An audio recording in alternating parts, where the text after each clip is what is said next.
हरे कृष्णा कृष्ण कृष्ण हरे हरे, हरे राम राम राम हरे हरे।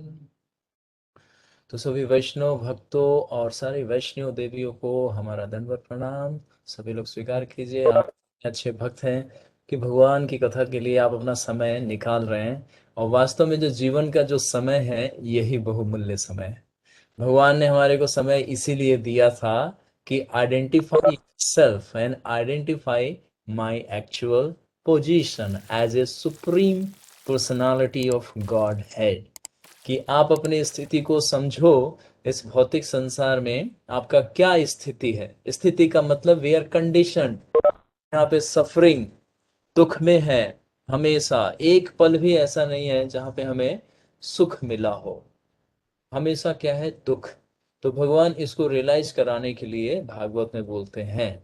और दूसरा क्या बताते हैं कि मैं सर्वशक्तिमान हूं और मैं आपको हर दुख से निकाल सकता हूं। तो इसीलिए आप मेरे एक्चुअल, मतलब यहाँ पे बोल रहे हैं भगवान, ओरिजिनल, मेरा वास्तविक जो स्थिति है इस पूरे ब्रह्मांड में, उसको आप लोग समझो।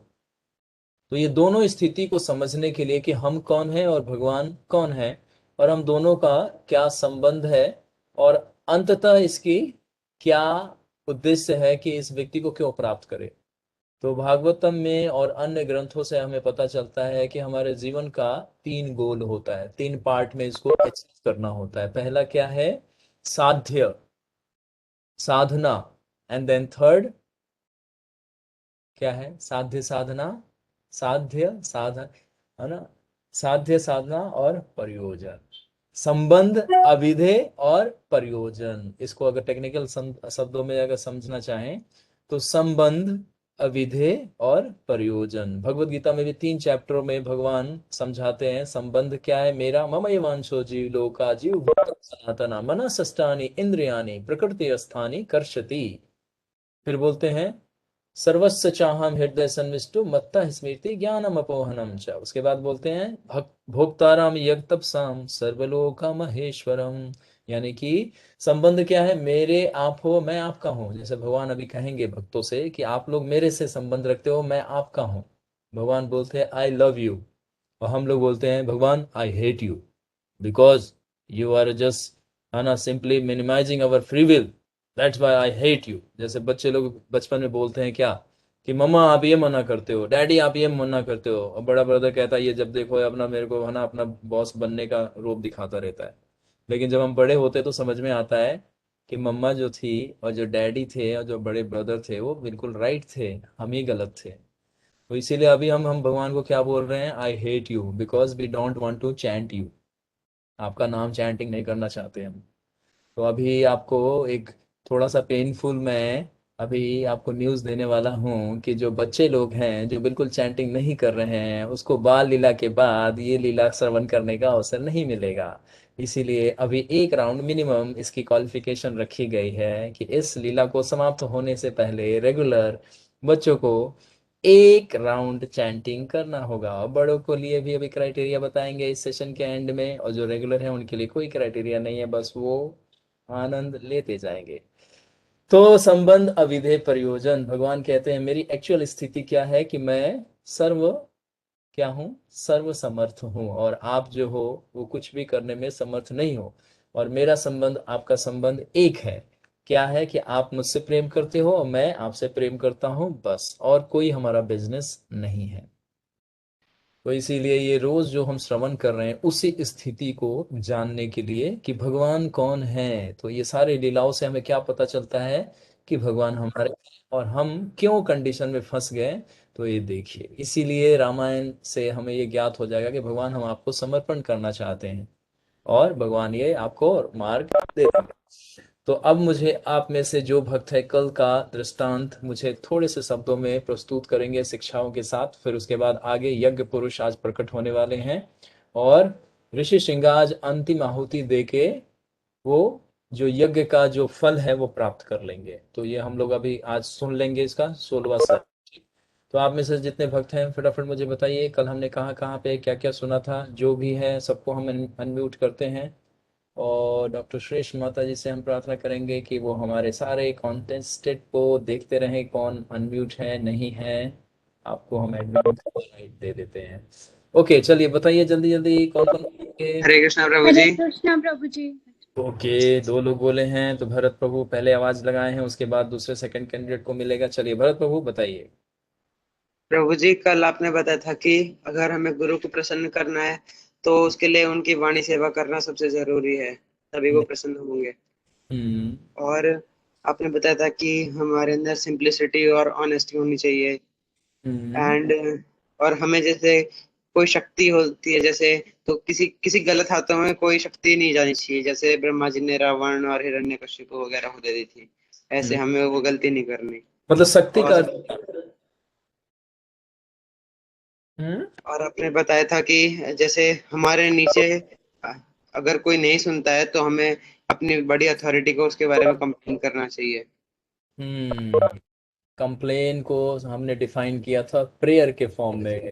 कंप्लेन से हमारा अहंकार का पता चलता है और प्रार्थना से विनम्रता का पता चलता है कि हमारे हृदय में हमारे उस व्यक्ति के प्रति जिसको हम कंप्लेन कर रहे हैं एक्चुअली वो कंप्लेन नहीं है, उसकी मिस्टेक्स को हम अपने सुपीरियर के सामने उसको हाईलाइट करके ताकि वो भी उसका भी प्यूरिफिकेशन हो और लोग जो परेशान है वो भी सही हो जाए और जो व्यक्ति उसके है ना उस व्यवहार से दुखी है वो भी सही हो जाए। तो इसको हम बोलते हैं भक्तों। जैसे हम लोग हैं तो हमें कंप्लेन कभी किसी का नहीं करना है, क्या करना है प्रार्थना, यानी कि हायर अथॉरिटी के सामने जाके हम्बली हमें उस कंडीशन को एक्सप्रेस कर देना चाहिए। गुड। हाँ यस, जी। और बताइए और कोई और प्रॉब्लम। हम्म। प्रभु जी आपने बताया था कि जैसे हमारे जैसे जो ब्रह्मांड है, इसमें सूर्य, चंद्र, ब्रह्मा, इंद्र और वरुण, ये सब लोकपाल है। हम्म। और एक अच्छे लीडर की क्वालिटी है कि वो सभी से पर्सनली डील करे, और हाँ। हमें उनको सम्मान भी देना चाहिए। यस, मतलब जितने लोग उसके कांटेक्ट में हो और जितने लोगों की जिम्मेदारी उसने ली है वो सबके साथ उसका एक इंडिविजुअल रिलेशन होना चाहिए, है ना। तभी नहीं तो हाँ हमें जी। क्या पता चलेगा कि वो व्यक्ति सिर्फ स्टैम्प के लिए मतलब सिर्फ हमारे सामने कभी कभी आता है, जैसे आजकल पॉलिटिकल लीडर्स हैं सिर्फ 5 साल में एक बार आएंगे हाथ जोड़ के फिर चले जाएंगे, उसके बाद कोई मतलब नहीं। तो उसी तरह से वैसा लीडर नहीं। भक्त इसीलिए बोला जाता है भक्त। भक्त बनने का मतलब है सारे गुण और सारी ऑनेस्टी उसके अंदर क्या होगा, डेवलप हो जाएगा। गुड, और कोई पॉइंट है। प्रभु जी यही पता है बस।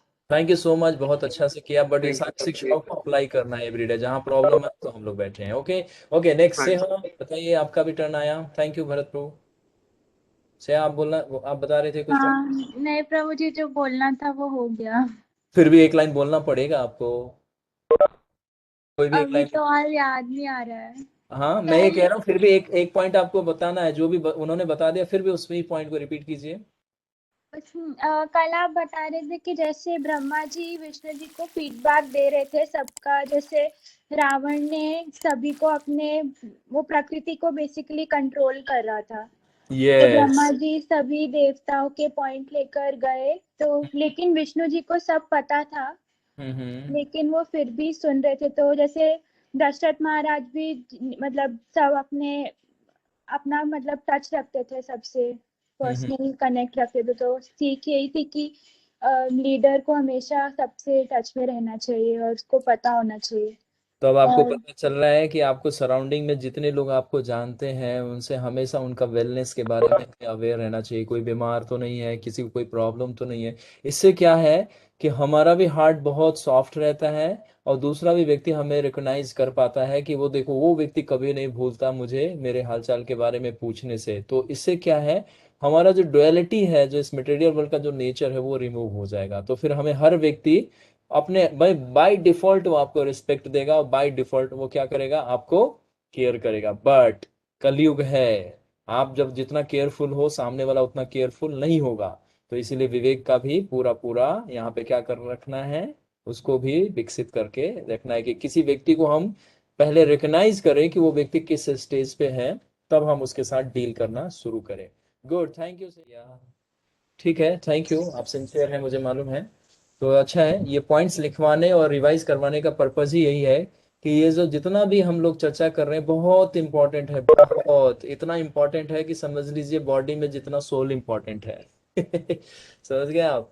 तो इसीलिए इन सारे चीजों को लिख के बार बार उसको कंटेम्पलेट कीजिए, बार बार उसको अप्लाई करने के लिए प्रयास कीजिए, भगवान से और प्रभुपाद जी से प्रार्थना कीजिए कि प्लीज ये क्वालिटी मेरे अंदर डेवलप हो जाए, ताकि हम एलिजिबल कैंडिडेट हो जाएं कहाँ, भगवान की सेवा करने के लिए, यानी कि बैक टू गॉडहेड जाने के लिए।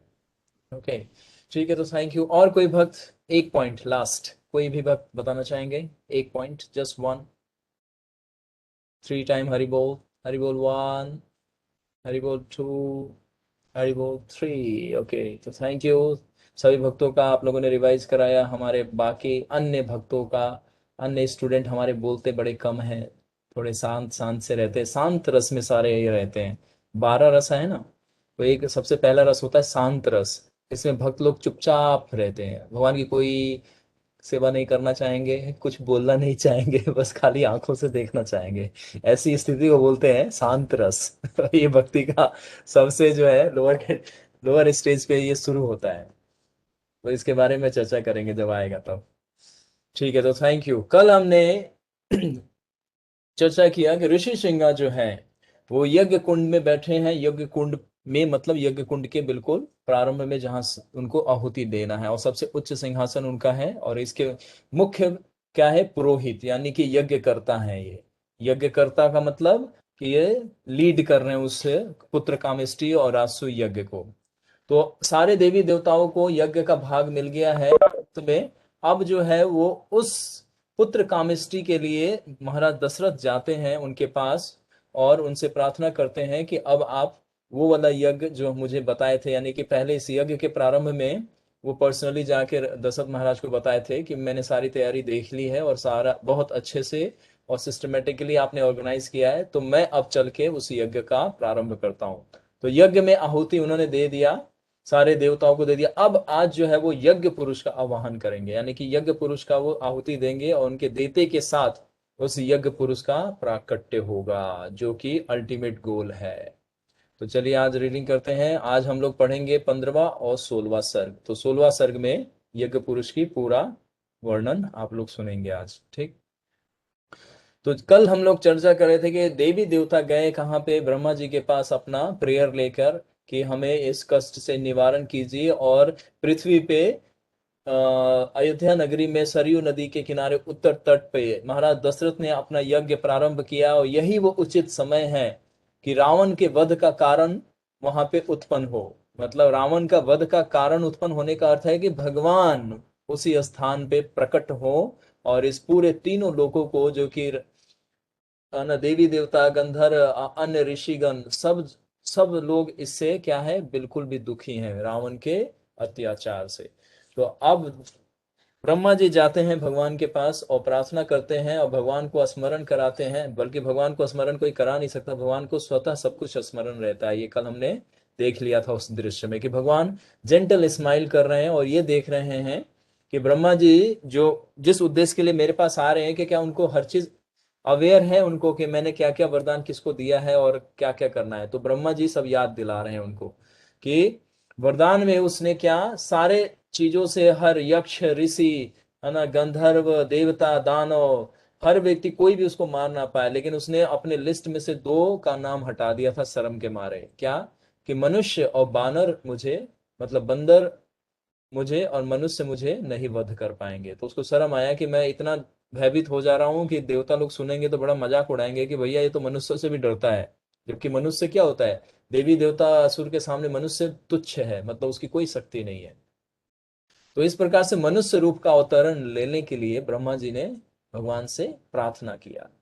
तो आगे अब हम लोग उसके आगे, कल जो हमने छोड़ा था उसके बाद हम लोग पढ़ रहे हैं। नयनम स्वे प्रतपन्नी पार्श्वे वाति न मारुतः चलो मिमा मिमा मालितम दृष्टा समुद्रोऽपि न कंपते।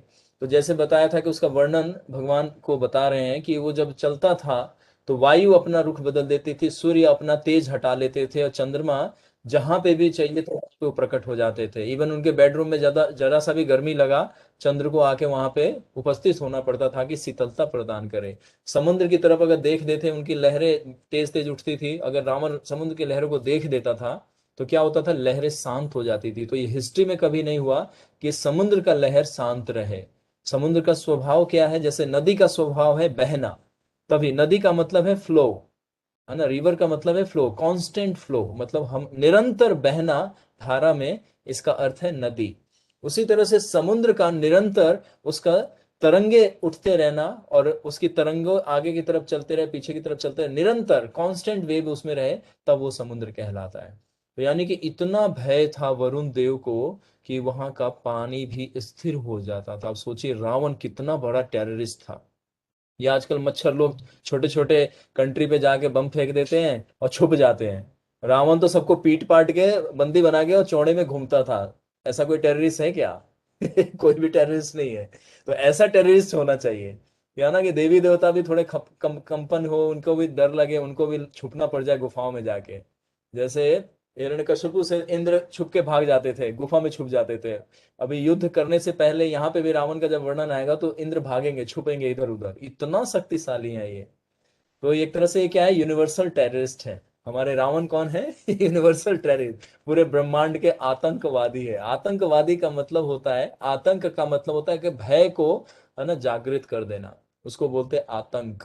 आवादी मतलब उसको जो हमेशा उसी का है, क्या करता, वही कार्य करता हो कि वो हर जगह पे भय उत्पन्न करता था। तो रावण को हम लोग आजकल के मॉडर्न टेक्निकल और मॉडर्न वर्ड में टेररिस्ट बोल सकते हैं, क्योंकि टेररिस्ट का मतलब यही है ना। मतलब कोई मीनिंग नहीं है इसका, किसी को दुख देने का, इसके पास सारी संपदा है, फिर भी अपने ईगो को और अपने पावर को मिसयूज करने के लिए दूसरों को क्या कर रहा है? ये डरा धमका रहा है। तो ये सारा दृष्टांत जो है ब्रह्मा जी भगवान के सामने बता रहे हैं, और भगवान बड़े मंद मंद मुस्कान से ब्रह्मा जी को सारी प्रेयर को सुन रहे हैं। जैसे कोई हायर अथॉरिटी होता है, अगर अगर वो अवेयर है तो वो कोई भी रिएक्शन उस समय में नहीं देते, वो सुनते हैं, देखते हैं कि ये व्यक्ति जो प्रेयर लेके आया वास्तव में ये अनुभव कर भी रहा है कि ये क्या बोल रहा है। कभी कभी हम दूसरे के सामने प्रेयर लेके जाते हैं या कोई कंप्लेन लेके जाते हैं, हमें खुद नहीं पता रहता कि हम क्या बोल रहे हैं। तो सामने वाला व्यक्ति तभी भी मुस्कुरा रहा होता है, कह रहा है मूर्ख है ये, इसको पता ही नहीं है क्या बोल रहा है।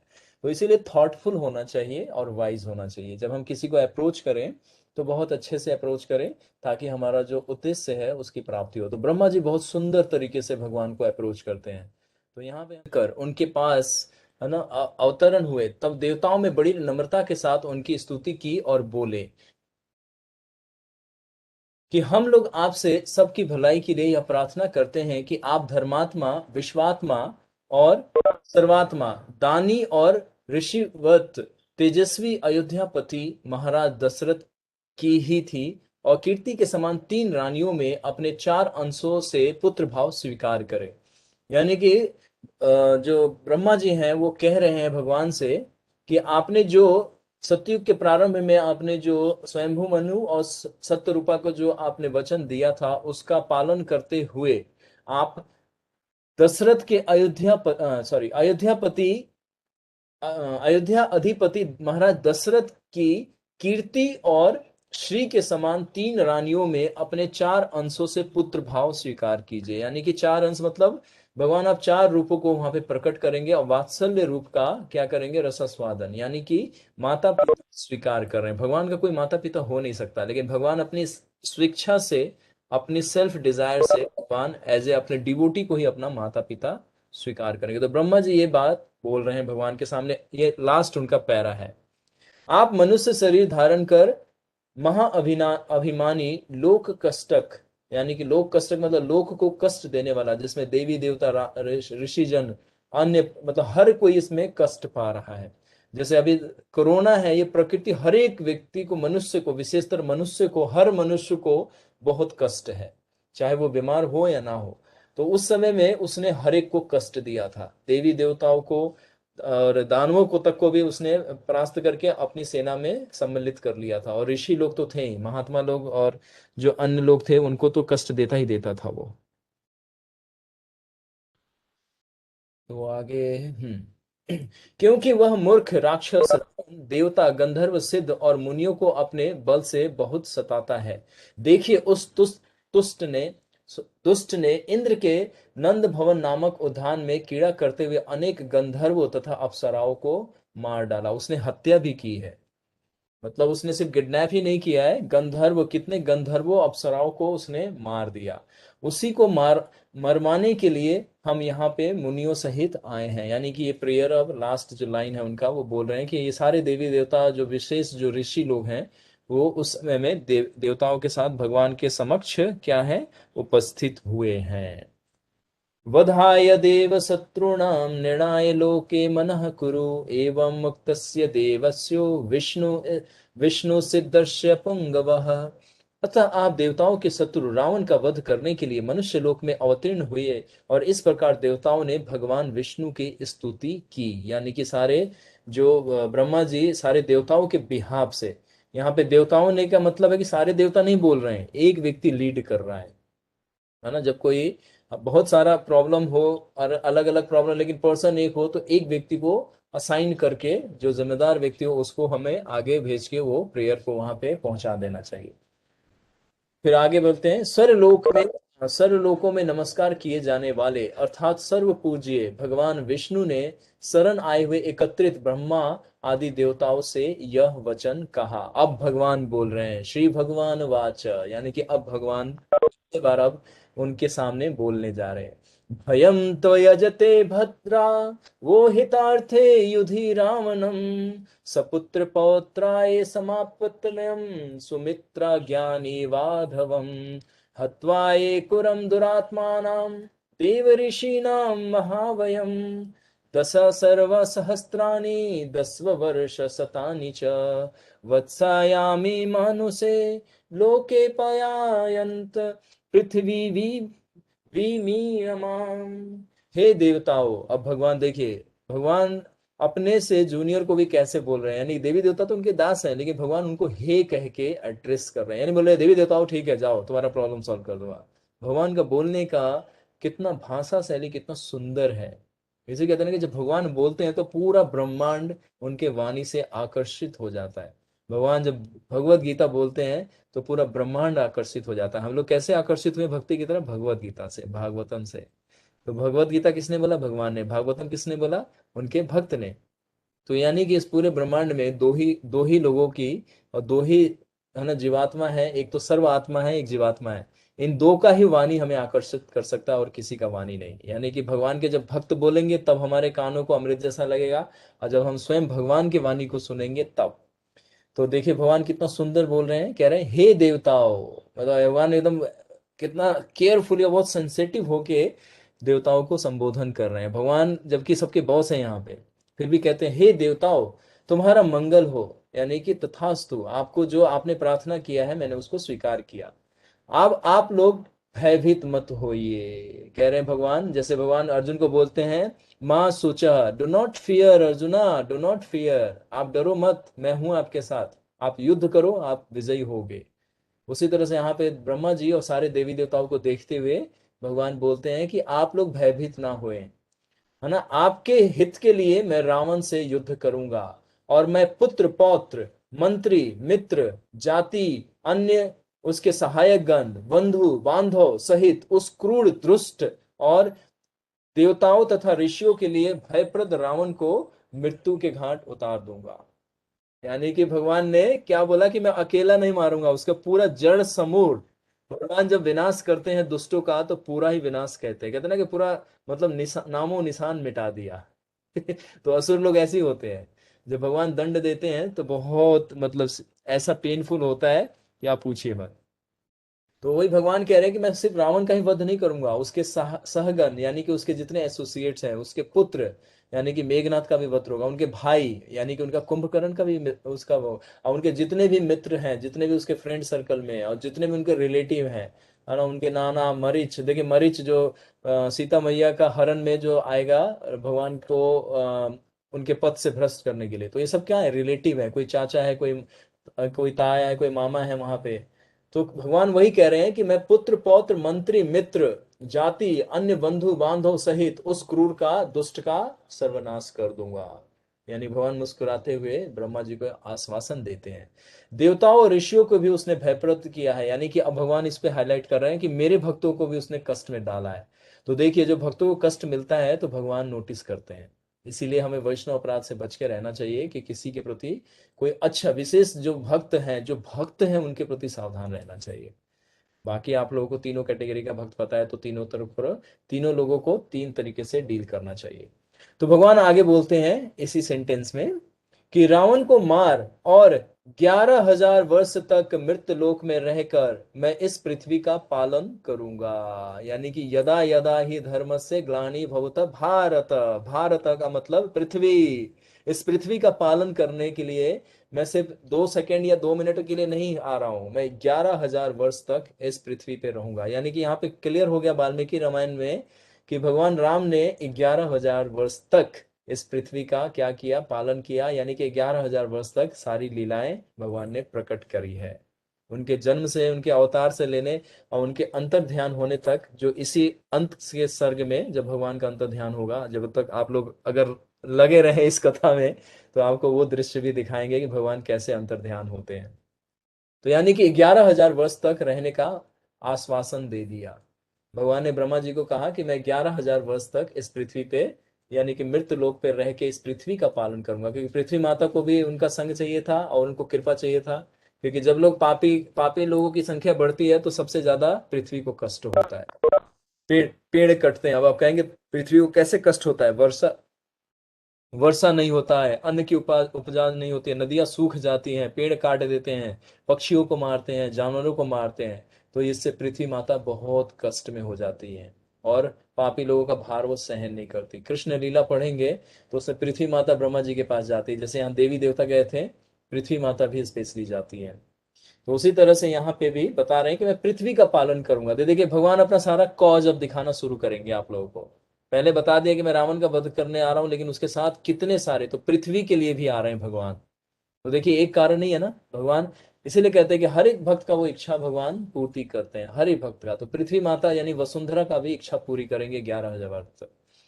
एवं दत्वा वरम देवो देवानां विष्णुरा आत्मवान मानुषम चिंतयामास जन्म भूमि यथात्मनः।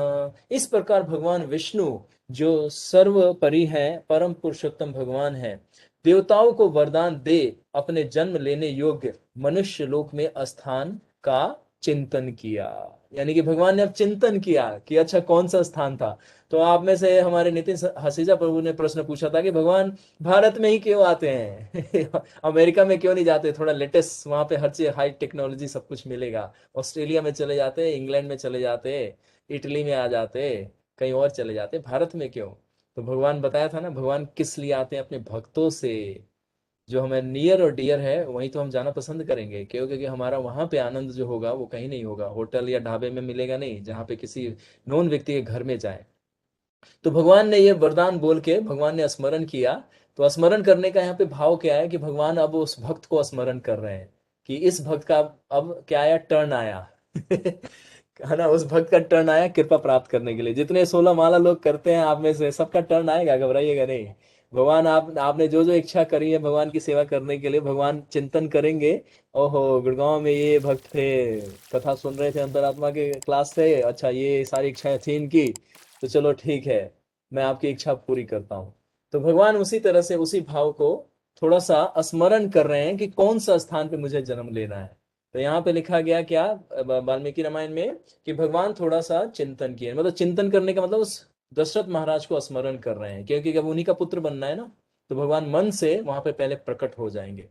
जैसे प्रभुपाद जी लिखते हैं कृष्ण का जब जन्म लीला होता है भागवतम में, तो प्रभुपाद जी लिखते हैं कि भगवान गर्भ में नहीं जाते, भगवान सबसे पहले अपने भक्त के हृदय में प्रकट होते हैं, हृदय से मन में जाते हैं और फिर मन से क्या है उस गर्भ में प्रवेश करते हैं। तो भगवान का पहले भक्त के मन में प्रकट होते हैं, फिर हृदय से उस गर्भ में प्रवेश कर जाते हैं। तो भगवान यहाँ पे सोचने लगे, तो यानी कि अब स्मरण करेंगे। तो अब देखिए सारा सीन, 2 सीन चल रहा है। उधर यज्ञ की आहुति डाली जा रही है नीचे, ठीक है, अयोध्या नगरी में जो ऋषि सिंह हैं वो यज्ञ की आहुति डाल रहे हैं, और यहाँ पे ये पूरा प्रार्थना चल रहा है। तो भगवान तुरंत अब वहां पे प्रकट हो जाएंगे।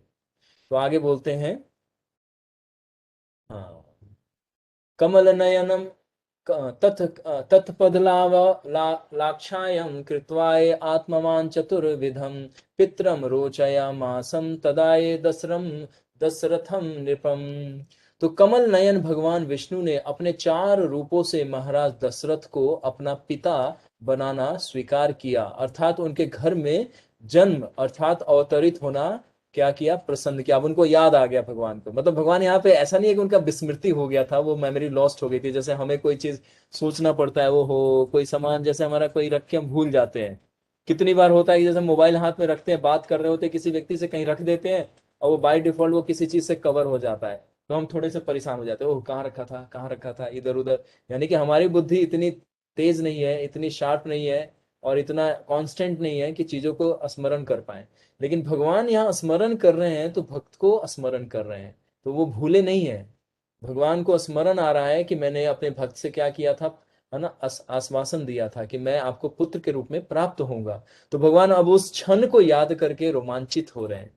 भगवान का भाव है यहाँ पे कि उस क्षण को अब भगवान एक्साइटेड हो गए कि अब मुझे उस भक्त का आनंद देने के लिए, उस भक्त का सेवा स्वीकार करने के लिए, उस भक्त को अपनी आनंद दूंगा, अपना सेवा उसको दूंगा। किस रूप में, मतलब मैं शरारत करूंगा बाल रूप में और उसको आनंद आएगा। परित्रणाय साधुनाम, ये अर्थ होता है इसका, भगवत गीता में जो लिखा है। तो भगवान स्मरण करे तो यहाँ पे क्या है, दशरथ महाराज के पास 4, जो मैं प्रार्थना मंगलाचरण में पढ़ता हूँ वो श्लोक यही है। तस्यपि भगवानेश साक्षादे ब्रह्मा मयो हरि, अंश से स चतुर्धागत पुत्रत्वाय परथि तौ सुरे, राम लक्ष्मणा भरता शत्रुघ्ना इति संगाये। ये 4 अंशों में भगवान प्रकट होने का विचार कर रहे हैं, यानी कि भगवान को अब रोमांच हो रहा है। जैसे आप लोग फेस्टिवल में घर से जब आते हैं या कोई हमारा विशेष दिन होता है, भगवान का कोई स्पेशल डे होता है, तो आप लोग मन में कितना एक्साइटेड होते हैं ना, ड्राइविंग कर रहे होते हैं या तिलक लगा रहे होते हैं, वस्त्र पहन रहे होते हैं, तो एक्साइटेड होता है कि आज भगवान का मैं ऐसे दर्शन करूंगा, आज भगवान कौन सा वस्त्र पहने होंगे। तो ये सारा एक्साइटमेंट होता है, मतलब हमारे अंदर रोमांच हो रहा होता है कि आज भगवान का दर्शन करूंगा, आज ये भक्त होंगे खड़े, मैं इनको ऐसे बोलूंगा, ऐसे मिलूंगा। तो सारा क्या है, माइंड में प्रोग्रामिंग ऑन हो जाता है, जैसे जैसे हम मूव करते हैं उस दिशा की तरफ। तो उसी तरह से भगवान यहाँ पे एक्साइटेड हो गए, मतलब भगवान को भी आनंद बढ़ गया। भगवान को आनंद कौन दे सकता है, भक्त। भगवान सर्वात्मा है, वो पूर्ण आनंद में रहते हैं, उनको कोई आनंद की आवश्यकता नहीं हो, समुद्र के समान है। कितना भी आनंद दे दें और कितना भी आनंद उनको दे दिया जाए, वो फिर भी कोई भी उनमें विकार नहीं होता। विकार का मतलब ना कम होता है ना ज्यादा। लेकिन यहाँ पे क्योंकि भक्त से स्वयं वो इनकी इच्छा है कि मैं भक्त के घर में जाऊं, उनके साथ खेलूं, उनके साथ समय बिताऊं, है ना, तो भगवान अब क्या है, रोमांच हो गया उनके अंदर। मतलब कितना सुंदर वर्णन है, भगवान के अंदर रोमांच हुआ, भगवान भी मतलब खुश होते हैं उनके स्माइल जो है भगवान की और बड़ी हो गई। और मन में अब ये ब्रह्मा जी को दिखा नहीं रहे हैं वो, मतलब यहाँ पे भाव ऐसा है, ब्रह्मा जी को दिखा नहीं रहे एक्साइटमेंट। जैसे हम किसी से खुश होते हैं और देखते हैं कि और व्यक्ति शायद ये फेवरेबल नहीं होगा, तो हम अपने हंसी को, भाव को हृदय में छुपाते हैं। जैसे कोई और भक्त है जिसको हम ज्यादा प्रेम करते हैं और कोई और व्यक्ति जिसको हम मतलब कम डीलिंग करते हैं उसे, तो हमें पता रहता है ना कि अगर इसके सामने ज्यादा खुश होऊंगा तो इसको बुरा लग जाएगा, ये पूछ देगा मुझसे, भाई इतना खुश क्यों हो आप। तो भगवान यहाँ पे क्या करते हैं, ब्रह्मा जी से थोड़ा सा अपने भाव को छुपाते हैं और हृदय में मतलब उनको रोमांच, एडवेंचर हो गया कि मतलब मैं अब उस भक्त के घर जा रहा हूँ। भगवान को भी अपने भक्तों के घर आना बड़ा अच्छा लगता है। तो इसीलिए आप लोग प्रेम से भोग लगाए कीजिए, मंत्र जपा कीजिए अच्छे से, कथा को पढ़ के बार बार चिंतन किया कीजिए। जो भी अच्छे भक्त हैं, श्रद्धालु भक्त है, उस कथा को सुनाया कीजिए, तो भगवान को बड़ा अच्छा लगता है। जैसे आपका कोई गुणगान करे, आपको कितना अच्छा लगता है ना, आपका थोड़ा सीना चौड़ा हो जाता है, थोड़ा सर ऊपर उठ जाता है और थोड़ी चाल बदल जाती है तो उसी तरह से भगवान भी, मतलब ये सारा जो लक्षण है भगवान का लक्षण है एक्चुअली, हम लोग तो कॉपी पेस्ट करते हैं, फिर भी उसमें क्या है, बहुत सारा फॉल्ट होता है। तो भगवान यहाँ पे ब्रह्मा जी से अपना भाव अंदर हृदय में छुपा रहे हैं और एक्साइटेड हो गए हैं कि मैं भी अब एक सेकंड में रुकना नहीं चाहता, मैं जल्दी से प्रकट होना चाहता हूँ, ताकि मैं भक्तों को आनंद दूं, भक्तों के संग। मतलब जिस तरह से हम माला कर रहे हैं तो हमें कितना एक्साइटमेंट और बहुत इगरनेस रहता है कि भगवान आज दिख जाओ ना। 16 माला जैसे ही खत्म होता है, भगवान थोड़ा बीच में आके दिखा जाए करो अपना, मोर पंखी सही, फेस मत दिखाओ, मोर पंखी दिखा जाओ, बांसुरी दिखा जाओ, थोड़ी सी परछाएं दिखा जाओ। तो हम लोग का भाव होता है ना, तो हम लोग जो भक्त अच्छे से प्रेम करते हैं, अच्छे से माला करते हैं, अच्छे से सेवा करते हैं, उनमें अंदर भाव रहता है कि भगवान जल्दी से अब दिख जाओ मुझे। तो ये भाव भगवान में भी होता है कि मैं अपने भक्तों से जल्दी से मिलूं, जल्दी से उनकी प्रार्थना सुनूं, जल्दी से उनके प्रॉब्लम को हटाऊं। तो ये भगवान अब एक्साइटेड हो गए यहाँ पे। हाँ? तो आगे पढ़ते हैं। भगवान जन्म लेना पसंद किए, कहाँ पे रहे, तो अब ये ब्रह्मा जी को तो बोल चुके हैं, लेकिन अभी वो सामने ही खड़े हैं, तो भगवान अपने एक्साइटमेंट को रोक नहीं पा रहे हैं जैसे ना, हंसी रोका नहीं जाता, खुशी को छुपा नहीं पाते हम लोग। कल हमने बताया था 2 शब्द आने वाला है, ठीक है, पकड़िए आप लोग। ततो देवर्षि गंधर्वा सरुद्राणाय सापरूपयणम स्तुतिभिर्दिव्याय रूपाय तुष्टि अधु मधुसूदना। तब देवर्षि गंधर्व रुद्र अप्सरागण इन सब ने मधुसूदन भगवान की स्तुति कर उनको संतुष्ट किया। ठीक है, आगे बताएंगे सस्पेंस। और कहा, हे प्रभु इस उदंड एक इस उदाहरण बड़े तेजस्वी और कहा, हे प्रभु इस उदाहरण बड़े तेजस्वी अत्यंत अहंकारी देवताओं के शत्रु, लोगों को रुलाने वाले, साधु तपस्वी को सताने वाले और भयदाता रावण का नाश अवश्य कर दीजिए। ये अब जाते वक्त लास्ट में, मतलब जब भगवान अब एक्सेप्ट कर लिए, जैसे कहते हैं ना, गारंट कर दिए भगवान, अब गारंटेड, आपका जो एप्लीकेशन है गारंटेड हो गया, एक्सेप्टेड हो गया। तो ब्रह्मा जी लास्ट लाइन में ये बोल रहे हैं कि अवश्य आप उसका कर दीजिएगा। मतलब उनको डाउट नहीं है, लेकिन भगवान को अब मतलब खुशी के मारे उस सेंटेंस को रिपीट कर रहे हैं। कभी कभी होता है ना, हम कोई चीज को 2 बार रिपीट करते हैं। एक जब हम डर जाते हैं तब हम कहते हैं, जैसे कोई गलती हो जाता है तो बार बार एक ही सेंटेंस को हम बोलते हैं ताकि सामने वाला उस व्यक्ति को समझ जाए। और कभी बहुत ज्यादा एक्साइटेड होते हैं तभी भी हम किसी सेंटेंस को 2 बार रिपीट कर देते हैं, अरे सुना ना मैंने ये बोला, अरे सुना ना मैंने ये बोला है। तो उसी तरह से यहाँ ब्रह्मा जी भी अब रोमांच में हो गए, क्योंकि भगवान का स्माइल देख के समझ गए कि भगवान अब हमारी प्रार्थना को समझ गए। तो उसी सेंटेंस को दोबारा रिपीट कर रहे हैं। क्या कह रहे हैं कि हे प्रभु इस उदंड, है ना, बड़े तेजस्वी अत्यंत अहंकारी देवताओं के शत्रु, है ना, लोगों को रुलाने वाले, साधु तपस्वियों को सताने वाले इस भयदाता रावण का अवश्य ही वध कर दीजिएगा, अवश्य ही वध कर दीजिएगा। इस लोक को रुलाने वाले और इस उग्र पुरुषार्थ रावण को बंधु बांधव और सेना सहित मारकर इस संसार को दुख से निवारण कीजिएगा। इंद्रपालित तथा पाप एवं दोष शून्य स्वर्ग में सभी देवताओं को उनका स्थान पुनः दिलाइएगा।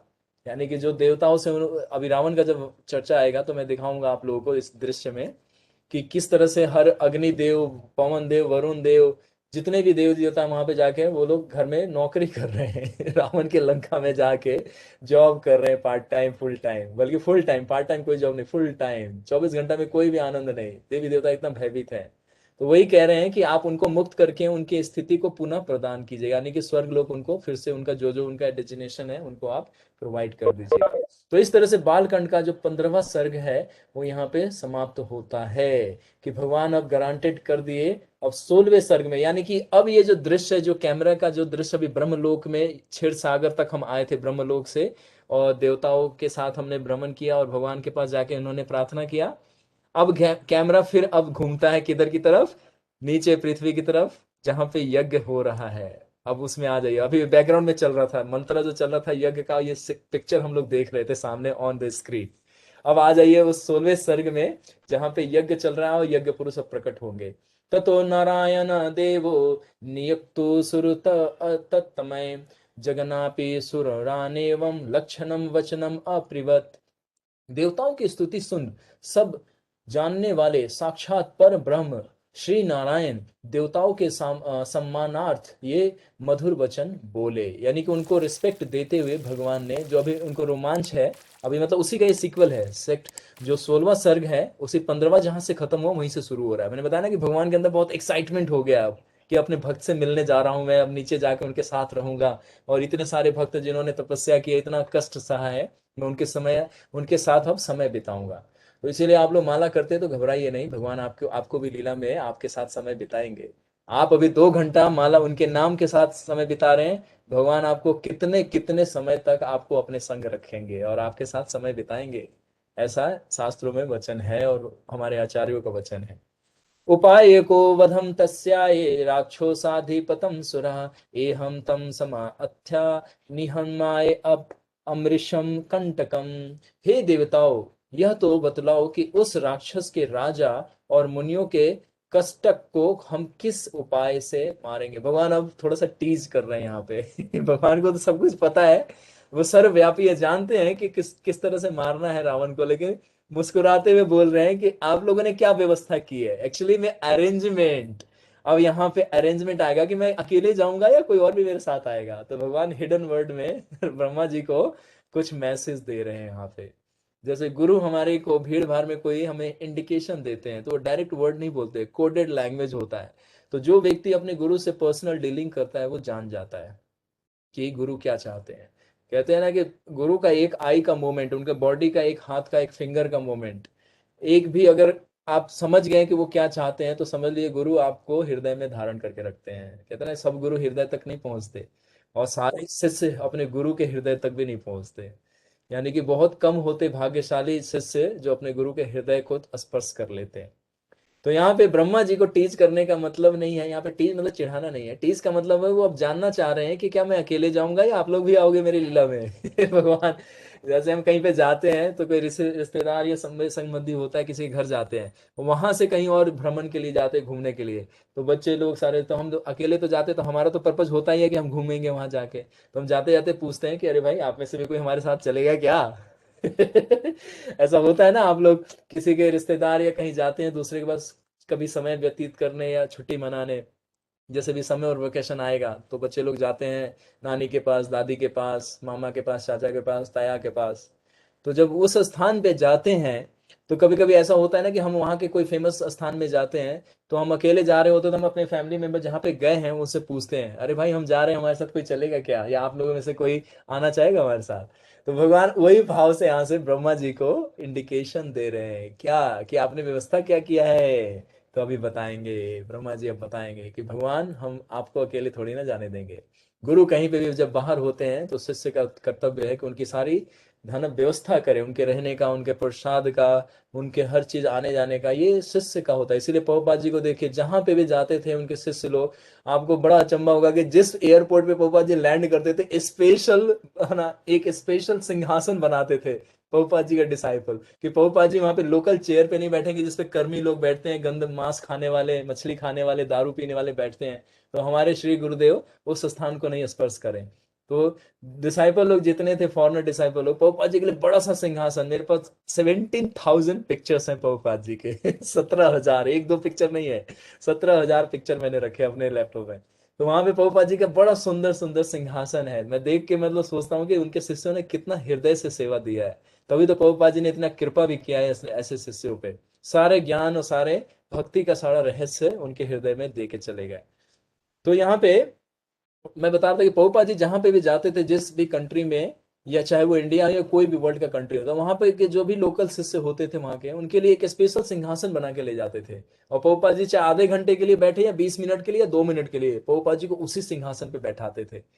कहते थे कि नहीं प्रभुपाद जी, हम आप हमारे स्पिरिचुअल मास्टर हो, तो आप ये सामान्य कुर्सी पे क्यों, आप इस पे बैठिए। तो प्रभुपाद जी वो सेवा स्वीकार करते थे। तो उसी तरह से यहाँ पे भगवान ये जानना चाह रहे हैं कि मैं जहां जा रहा हूं तो क्या आप लोग भी उस लीला में आओगे हमारा संग लेने के लिए, या आप लोगों का कोई और व्यवस्था है। तो यहाँ पे 2 पॉइंट बता रहा था कि ब्रह्मा जी सुविधा देंगे, मतलब भगवान के लीला में स्वयं जाके भगवान के लीला में उनको सेवक के रूप में उनकी क्या करेंगे, सेवा करेंगे।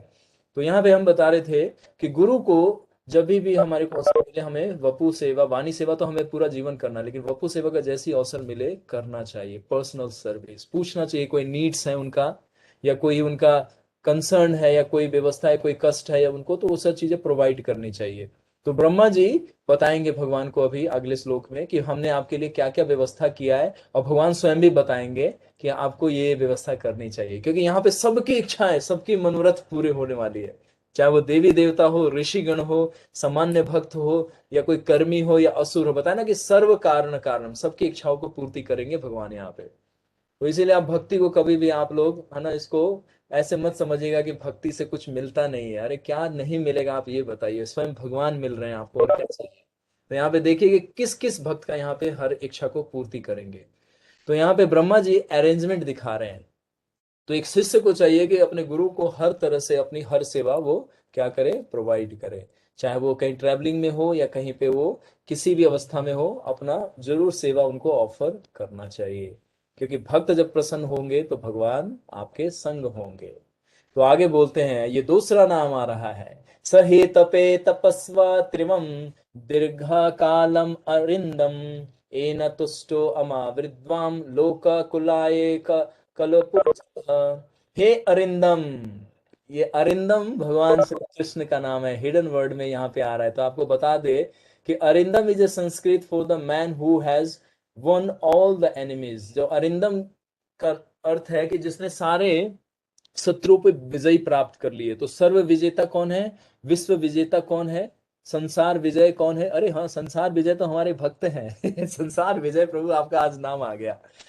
तो संसार विजय या अरिंदम ये भगवान श्री कृष्ण का नाम है। और ऊपर आया था श्लोक में, मैंने जो पढ़ा था आप लोगों को इंडिकेशन दिया था कि दो नामों का चर्चा करूंगा, जिससे पता चल जाएगा कि ये भगवान कोई और नहीं, भगवान मधुसूदन यानी कि विष्णु, विष्णु कोई और नहीं है, ये स्वयं साक्षात मधुसूदन है। तो यानी कि यहाँ पे आया, इन सब ने मधुसूदन भगवान की स्तुति की। यहाँ पे विष्णु का नाम नहीं लिखा गया, सब ने, यानी कि ब्रह्मा जी सहित सारे देवता ने मधुसूदन, यानी कि ये सब देवता जानते हैं कि ये कृष्ण है साक्षात। ये अभी हमारा एडमिन वाला फॉर्म में है, यानी कि अभी सोल्जर के फॉर्म में। विष्णु जी चतुर्भुजा में रहते हैं ना, शंख चक्र गदा पद्म, यानी कि हमेशा फाइटिंग के लिए रेडी रहते हैं। तो भगवान को इस फॉर्म में, यानी कि वॉरियर के फॉर्म में है ना स्तुति कर रहे हैं। तो कह रहे हैं कि आप मधुसूदन है, यानी कि इस श्लोक में आए। अब दूसरे में बता रहे हैं अरिंदम, आप अरिंदम है, यानी कि आप जो है, मैं अरिंदम का अर्थ बताता। विष्णु लॉर्ड शिवा को भी कहीं कहीं पे अरिंदम बोला गया है। तो उनको इसलिए बोला गया है क्योंकि वो भी भगवान के समान ही कार्य करते हैं, है ना। अर्जुन को भी कहीं कहीं अरिंदम बोला गया है, अर्जुन को, क्योंकि वो भी विक्ट्री करते हैं ना, हर जगह जहां जाते हैं वो विक्ट्री होता है उनका, मतलब उनका विजयी होता है। तो इसलिए ये तीन पर्सनालिटी का अरिंदम से, लेकिन ओरिजिनल नाम जो है वो कृष्ण का नाम है अरिंदम, अरिंदम। तो अरिंदम ये साउथ इंडिया में ज्यादातर लोगों का नाम होता है, लेकिन इसका वास्तविक नाम है भगवान श्री कृष्ण। तो देखिए रामायण में कृष्ण का नाम आया, ठीक है। तो आपको डाउट नहीं होना चाहिए कि विष्णु है या कौन है, कृष्ण ही है ये, और कोई नहीं है। बस लीला और वस्त्र का डिफरेंस है और कुछ नहीं है। तो ये आ गया, हे अरिंदम, अपने बहुत दिनों तक कठोर तप कर लोककर्ता और लोक पूजित ब्रह्मा को प्रसन्न किया। मतलब ब्रह्मा जी ने कितने समय तक तपस्या किया है, और लोक में जो भी प्रॉब्लम आता है तो उसको सॉल्व करने के लिए भगवान अरिंदम ने ब्रह्मा को प्रसन्न किया, यानी कि गारंट कर दिए ना। जैसे आपने प्रेयर किसी के सामने किया, अब वो गारंटेड हो गया, तो यानी कि आप हैप्पी हो जाएंगे, खुश हो जाएंगे कि चलो अब मेरी प्रार्थना स्वीकार कर ली गई। तब उन्होंने प्रसन्न हो उस राक्षस को यह वर दिया था, यानी कि अब यहां से सेंटेंस दूसरा है। तब उन्होंने प्रसन्न हो उस राक्षस को यह वर दिया था कि मनुष्य के सिवाय हमारी सृष्टि के किसी भी जीव के तो आपकी मृत्यु ना होगी, यानी कि रावण की बता रहे हैं ये थॉट। मतलब ये जो है, ये सेंटेंस में ये ब्रह्मा जी का थॉट है कि भगवान जब आप वहां पे जा रहे हो तो हमने उसको यही वर दिया था कि वो सबसे बच जाएगा, लेकिन मनुष्य से और बानर से उसने अपना लिस्ट में नाम हटा दिया था। तो इसके लिए हमने कुछ व्यवस्था की है, यानी कि अब जो है यहाँ से डायमेंशन चेंज हो रहा है। जैसा भी पता है ना, ऊपर भगवान कह रहे थे कि आपने क्या व्यवस्था की है, मुझे जाना है नीचे, तो क्या व्यवस्था किया है। तो ब्रह्मा जी वही कह रहे हैं कि उसकी सारी लिस्ट के अनुसार मैंने सारी व्यवस्था करी हुई है, लेकिन दो विशेष व्यवस्था होनी है जो अब देवी देवता उसमें पार्टिसिपेट करेंगे। तो वो क्या है? अवज्ञाता पुराते न वरदाने न मानव इत्र पितामा छत अस्मादंगरम प्राप्तायम सह दर्पितः। वह मनुष्य को तुच्छ समझता है, यानी कि रावण, ये ब्रह्मा जी थॉट में अपने बातें समझ रहे हैं। वह मनुष्य को तुच्छ समझता है, अतः उसने मनुष्य से अभय होने का वर नहीं मांगा।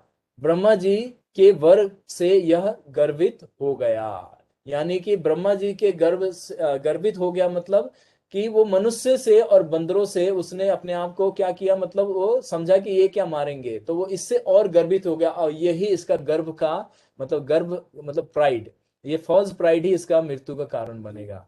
जैसे हिरण्यकश्यप ने सब कुछ मांग लिया, लेकिन वो ये नहीं जानता था कि भगवान कोई भी रूप धारण करके उसका वध कर देंगे। तो मनुष्य और वानर का रूप उसने छोड़ दिया था, और यही इसका अहंकार, मतलब उसने सोचा कि हाँ, जैसे होता है ना कि अरे ये छोटा सा क्या कर लेगा मेरा, लेकिन उसको पता नहीं ये छोटा बहुत बड़ा है।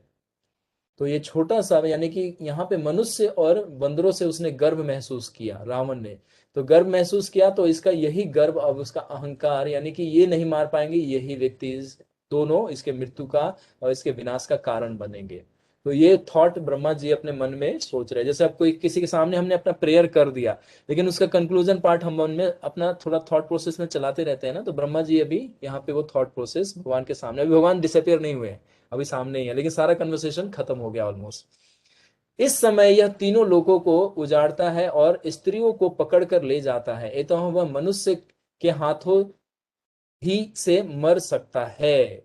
इस समय वह तीनों लोगों को उजाड़ता है और स्त्री को पकड़कर ले जाता है, एवं वह मनुष्य के हाथों ही और हाथों से ही वो मारा जा सकता है। तो ये अभी विचार ला रहे हैं कि वो उसका एक नेगेटिव पॉइंट क्या है कि वो स्त्रियों का हरण करता था। जैसे ऊपर आया था ना, नंदन कानन में जाता था, जो कि इंद्र का गार्डन था जहाँ पे वो टाइम स्पेंड करते। जैसे हम लोग घरों के सामने, फ्लैट के सामने या सोसाइटी में थोड़ा छोटा सा एक पार्क बना देते हैं, वो तो पार्क नहीं होता, वो तो जैसे एक बैठने के एक व्यक्ति का स्थान होता है। पार्क का मतलब होता है खुला स्थान जहाँ पे 2-4 किलोमीटर 10 किलोमीटर में फैला, उसको पार्क बोला जाता है। तो नंदन कानन बहुत बड़ा विशाल पार्क है जहाँ पे देवी देवता लोग है ना टाइम स्पोर्ट करने के लिए उस स्थान पे जाते हैं। तो कहते हैं कि वहां से स्त्रियों का अपहरण कर लेता था और कभी जोर जबरदस्ती से उसको तो हत्या भी कर देता था। तो हमें ये पता है कि ये मनुष्यों से नहीं डरता है, और भगवान मनुष्य का ही रूप धारण करेंगे और मनुष्य के साथ इनके सहायता करने के लिए क्या है, तो ये थॉट में अब ये सारा उनके चल रहा है। देवताओं को इन बातों को सुन भगवान विष्णु ने महाराज दशरथ को अपना पिता बनाना स्वीकार किया। यानी कि भगवान जो अब सोच रहे थे, उनका जो चिंतन चल रहा था कि मैं अब उस भक्त के इच्छा को पूर्ति कर रहा हूं, तो भगवान ने अब ये मन में अब सारा थॉट, भगवान विष्णु के थॉट क्या आया कि मैं महाराज दशरथ को अपना पिता रूप स्वीकार करूंगा। उसी समय पुत्रहीन है ना महाधुतिमान शत्रुहंता महाराज दशरथ ने पुत्र प्राप्ति के लिए पुत्र इष्टि यज्ञ करना आरंभ किया। यानी कि जो अब नीचे कैमरा घुमा, तो अब वो जो आहुति है अब उसी पर्टिकुलर भगवान नारायण के लिए डाला जा रहा है और यज्ञ पुरुष के लिए डाला जा रहा है। यानी कि अब ये पूरा सीन आप थोड़ा विजुअलाइज कीजिए आप लोग। अब ऋषि सिंह जो है यज्ञ में पूरा मंत्र को पढ़ते हुए जो आहुति डाल रहे हैं, अब इसी आहुति से कौन प्रकट हो रहे हैं? यज्ञ पुरुष। तो आज हम यहीं पे विराम दे रहे हैं, कल ये यज्ञ पुरुष को प्रकट करेंगे। आज प्रकट करेंगे तो उनका सुंदर रूप का वर्णन नहीं कर पाएंगे कि यज्ञ पुरुष कैसे दिख रहे हैं, वो पात्र कैसा दिख रहा है, उसमें जो खीर है वो कैसा दिख रहा है, उसको कौन कौन स्वीकार करेंगे। तो अब यहाँ पे विराम देते हैं। थोड़ा सा आज भी नेटवर्क में थोड़ा इशू होने की वजह से और 10 मिनट हम बोलते रहे लेकिन किसी को पता नहीं चला। तो कल इसको हम लोग कंक्लूड करेंगे और भगवान को प्रकट खीर के रूप में, और फिर 17वें श्लोक सर्ग से रानियों का वर्णन आएगा कि रानियों ने कैसे उस खीर को स्वीकार किया। तो I would like to request here Pavan Prabhu doctor Suresh Mata कि आप लोग म्यूट अनम्यूट को कंट्रोल करें और हमारे भक्त लोग 2 या 3 क्वेश्चन पूछ सकते हैं। कोई डाउट है तो आप डाउट पूछें, और कोई चीज मैंने जो बताया वो समझ में नहीं भी आया तो आप उसको क्लियर कर सकते हैं मुझसे पूछ के। तो आप लोगों के पास 5 मिनट समय है, आप पूछिए। हरे कृष्ण प्रभु जी। हम्म। प्रभु जी, अभी आपने बताया था जैसे कथा में कि भगवान वहीं पर जन्म लेते हैं, जैसे जहाँ पर उनके नियर एंड डियर होते हैं, इसलिए उन्होंने इंडिया में जन्म लिया। लेकिन फिर प्रभु जी आज से हजारों लाखों साल पहले तो पूरा विश्व ही भारत था, तो फिर हाँ, उन्होंने इसी एरिया में हमारे इंडिया में क्यों लिया? वो ऑस्ट्रेलिया में भी ले सकते थे, अमेरिका में भी, क्योंकि उस समय वो पूरा ही भारत था। अब मान लो आपका जो घर का एरिया है वो कितने गज का है? प्रभु जी मुझे तो नहीं पता। फिर भी अंदाजे से 200 गज। अच्छा चलो ठीक है। आप मत बताओ। ठीक। ठीक है, अंडरस्टूड अंडरस्टूड, ओके ओके। मैं बताता हूँ आपको। मेरा मंदिर देखिए, अब मंदिर 45 में आए हैं ना आप, हाँ जी। ये जितना एरिया है, ठीक है, तो भगवान एक पर्टिकुलर जगह पे विराजमान है। हाँ जी। पूरा एरिया मंदिर ही कहलाता है। हाँ जी। लेकिन जो पर्टिकुलर जहाँ पे भगवान की स्थापना होती है उसको बोलते हैं गर्भगृह। क्या बोलते हैं? गर्भगृह। तो हम जब दर्शन के लिए आते हैं तो हम कहाँ पे जाते हैं? मंदिर के दीवारों को ही देखते रहते हैं, बाहर गार्डन में बैठ के चले जाते हैं, या उस गर्भगृह तक जाते हैं वहां पे भगवान का दर्शन करने के लिए? प्रभु जी गर्भगृह में जाते हैं। गर्भगृह में जाते हैं जहाँ पे भगवान का दर्शन होता है। उसी तरह से पृथ्वी पे जहाँ पे पर्टिकुलर जगह पे जो भक्त रहेगा भगवान वहीं जाएंगे ना। अरे आपका एड्रेस जो है 45 सेक्टर का मंदिर का, यहीं पे आएंगे या बाजू में चले जाएंगे, सी ब्लॉक में चले जाएंगे या डीपीएस में चले जाएंगे? क्योंकि डीपीएस में ही है 45 जो है, वो डीपीएस जो डीपीएस स्कूल है वो 45 में ही है। लेकिन नहीं, उससे पहले हमारा मंदिर आता है। आप डीपीएस में नहीं जाते, आप कहाँ आते हैं? प्रभु जी कहाँ आते हैं मंदिर में। मंदिर? मंदिर में कहाँ जाते हैं? प्रभु जी गर्भगृह में। और हमारा रूम भी तो है सेकंड फ्लोर पे। आप हमारे क्या से प्रभु मिलना जी? जब हमारे से मिलने की इच्छा होगी तो कहाँ पे आएंगे? प्रभु जी सेकंड फ्लोर पे। क्यों, फर्स्ट फ्लोर पे चले जाइए, वहां पे भी तो भक्त लोग रहते हैं। प्रभु जी आप तो सेकंड फ्लोर पर ही रहते हैं। क्यों? क्योंकि आप मुझे जानते हैं, आपको मुझसे कंसर्न है, मेरे से प्रेम है, तो आप मेरा दर्शन करना चाहेंगे, मुझसे मिलना चाहेंगे, मेरे साथ बैठना चाहेंगे। समझ में आ रहा है आपको? हाँ जी। तो त्रेता में पूरा पृथ्वी भारतवर्ष के नाम से जाना जाता था, लेकिन एक केंद्र बिंदु जो जिसमें जिसको एक्चुअल में जो अभी बोला जा रहा है भारत, ये केंद्र है भारत का। ये केंद्र है, क्या है? केंद्र। केंद्र। तो इसी स्थान को भगवान चुन रहे हैं। अभी देखिए, उन्होंने मनन किया, तो मनन में वो सारा विजुअलाइज कर लिया। अब मैं इतना एक्सप्लेन करूंगा तो ये रामायण अगला 3 साल में भी खत्म नहीं होगा, मैं आपको बता दूं। आप तो 10 करोड़ 1 करोड़ वाला रामायण सुनना ही चाह रहे थे, लेकिन अभी तो मैं सोच रहा हूँ 25,000 ही। अभी मेरे को लग रहा है 3 साल लग जाएगा इसको एक्सप्लेन करूंगा तो। बल्कि बहुत सारी चीजें मैं स्किप कर रहा हूँ आप लोगों के लिए, क्योंकि उतना आवश्यक नहीं है। अगर उतना डिटेल ले जाऊं आप लोगों तो कहेंगे प्रभु जी लग रहा है हमें इच्छा ही नहीं है और कहीं और जाने की, यहीं रहते हैं, यही कथा सुनते रहेंगे।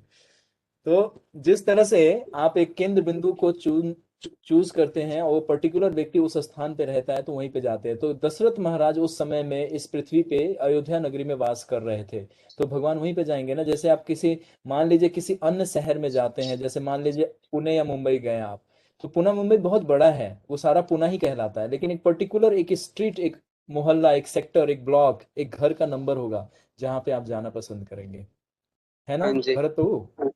तो हाँ उसी जी। तरह से भरत महाराज का जो भरत महाराज कह रहा हूँ, जो दशरथ महाराज का जो घर था वो अयोध्या नगरी था। तो भगवान ने उसको चूज किया कि मैं इस सेंटर में, इस केंद्र बिंदु पे अवतरित होऊंगा। तो इसी केंद्र बिंदु अयोध्या था, ना कि उस समय में ऑस्ट्रेलिया। अगर ऑस्ट्रेलिया होता तो ऑब्वियसली उसका नाम लिया जाता। जैसे अफगानिस्तान, ये सब में अन्य जितनी रानियां हैं, कई मैंने बताया था ना, अफगानिस्तान की तरफ इनका उस समय में था, कौशल्या, ये सब अलग अलग जगहों से आई हैं, है ना? हाँ जी। तो ये सारे भगवान के भक्त हैं। लेकिन भगवान जहाँ पे चूज करेंगे, जहाँ पे अगर ये कई, अगर दशरथ महाराज अगर समझ लीजिए कहीं अमेरिका में होते हैं उस स्थान का वो, तो भगवान वहीं पे जाते।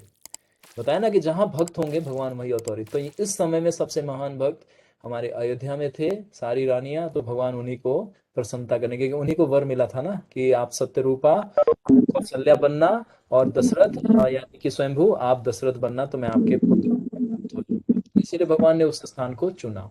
Clear? Thank you Prabhu ji. Thank you Prabhu ji. Okay, thank you Bharat Prabhu. Okay, किसी अन्य भक्त का कोई एक प्रश्न?